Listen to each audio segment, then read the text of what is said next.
YouTube channel के माध्यम से आप लोगों को बताऊंगा कि पूतना कौन थी और उसने ऐसा कौन सा अच्छा काम किया जो उसे भगवान को दूध पिलाने का मौका मिला, और कौन सा ऐसा गलत काम किया जिस कारण भगवान ने उसको जान से मार दिया। इसके पीछे एक बड़ी सुंदर कथा है। मैं आप लोगों से कहता हूँ, एक बार भगवान विष्णु ने वामन रूप धारण किया और बाली, जिसने देवताओं को जीत लिया था, और सारे देवता जब भगवान विष्णु की शरण में पहुंचे तो भगवान ने उनकी मदद करने का फैसला किया। जो बाली था भगवान का परम भक्त था, तो भगवान उस पर किसी प्रकार का कोई आक्रमण नहीं करना चाहते थे। तो भगवान ने अपना वामन रूप एक बच्चे जैसा रूप बनाया और राजा बाली के पास पहुंचे। बाली को पहले ही बता दिया था कि जो तुझसे मांगने आ रहा है वामन रूप में, वो ब्राह्मण नहीं है, वो खुद भगवान विष्णु है और तेरे साथ छल करने आ रहे हैं। तो बलि ने कहा कि हम अगर ब्राह्मण को भी दान देते हैं तो इसलिए तो दान देते हैं कि वो हमारा किया हुआ दान प्रभु के पास हमें ले जाए, और हमें प्रभु मेरे पास खुद आ रहे हैं लेने के लिए, तो मैं बड़ा सौभाग्यशाली हूँ। आपको पता है, शुकदेव ने नाली के माध्यम से इस काम में बाधा डालनी चाहिए, तो भगवान ने तिनका मारा जिससे उनकी एक आंख खराब हो गई। कहने का मतलब ये है कि कोई इंसान दान पुण्य करता है और दूसरा उसमें किसी प्रकार की रुकावट डालता है, तो ऐसा इंसान काना बनता है। सुंदर कांड के अंदर भी एक बड़ी सुंदर कथा आती है कि पंक्ति भेद, जब हनुमान जी ने लंका में प्रवेश कर लिया, उस समय लंकनी ने हनुमान जी को, जो बिल्कुल मच्छर के समान थे, उनको पकड़ लिया और खाने लगी। हनुमान पूछते हैं, लंकनी, मैंने ऐसा कौन सा अपराध किया है जो तू मुझे खाना चाहती है? लंकनी ने कहा, मेरा काम है चोरों को खाना, आप चोरी से आए हो इसलिए मैं आपको खाऊंगी। तब हनुमान जी बोले, तू तो बड़ा पंक्ति भेद करती है, तू तो बड़ा फर्क करती है, तू कहती मैं चोरों को खाती हूँ, सबसे बड़ा चोर तो इस लंका का राजा रावण है। तब भगवान हनुमान जी ने विशाल रूप धारण किया और लंकनी को एक मुक्का मारा। लंकनी बेहोश हो गई। जब उसको होश आया तो उसे ब्रह्मा जी का वरदान याद आ गया, जब तुझे कोई वानर मुक्का मारे तो समझ लेना कि अब रावण का अंत समय नजदीक आ गया है।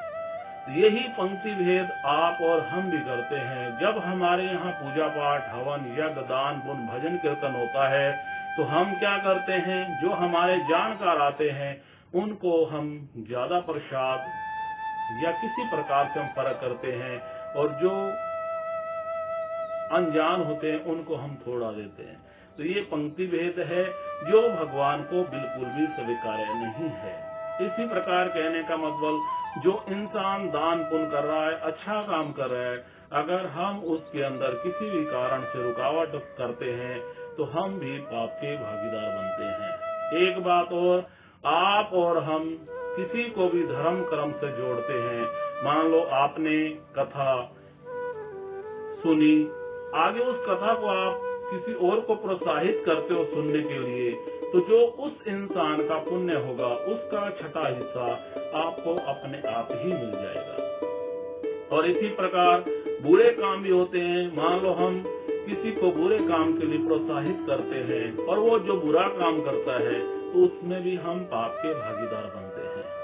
अब इसी प्रकार दान की बात आती है। बच्चे रोडों पे मांग रहे होते हैं और हम कुछ न कुछ पकड़ा देते हैं। क्या हम उनका भला कर रहे हैं? असलियत ये है कि हम उनके जीवन का विनाश कर रहे हैं। अगर उन्होंने आज मांगना सीख लिया तो जिंदगी में कभी वो कमा के नहीं खा सकते। तो हमने उनका भविष्य बिगाड़ रहे हैं। इसलिए उनको दिया गया धन हमें पुण्य ना दिलाकर हमें बल्कि पाप का भागीदार बनाता है। या कई लोगों को हम दान पुण्य करते हैं, लेकिन वो लोग उससे उल्टे सीधे काम करते हैं, शराब, जुआ या और कई उल्टे सीधे काम करते हैं।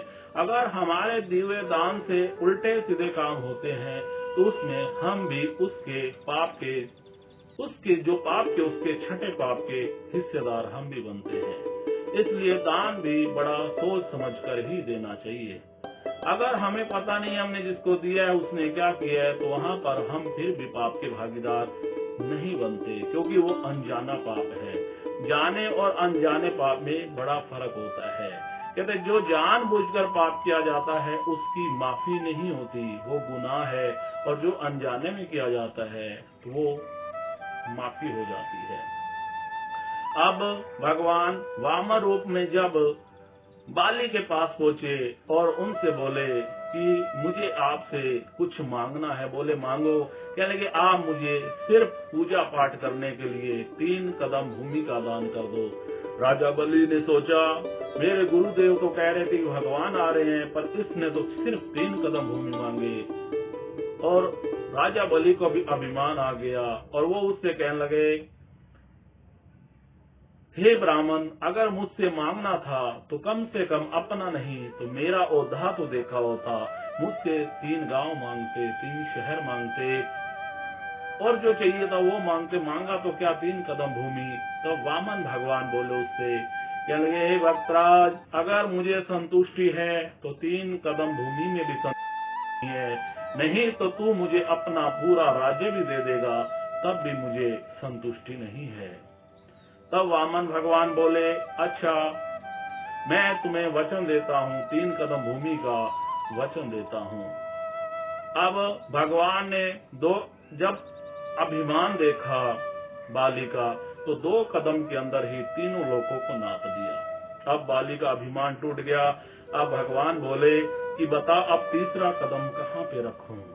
तब बाली ने अपना सिर झुका लिया, प्रभु आप 2 कदम में अगर भूमि नाप सकते हो तो 1 कदम आपके भक्त भी आपके लिए तैयार है।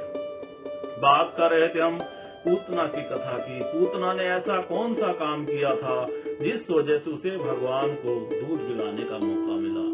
जब वामन रूप में भगवान उनकी नगरी में आए, पूतना कौन थी?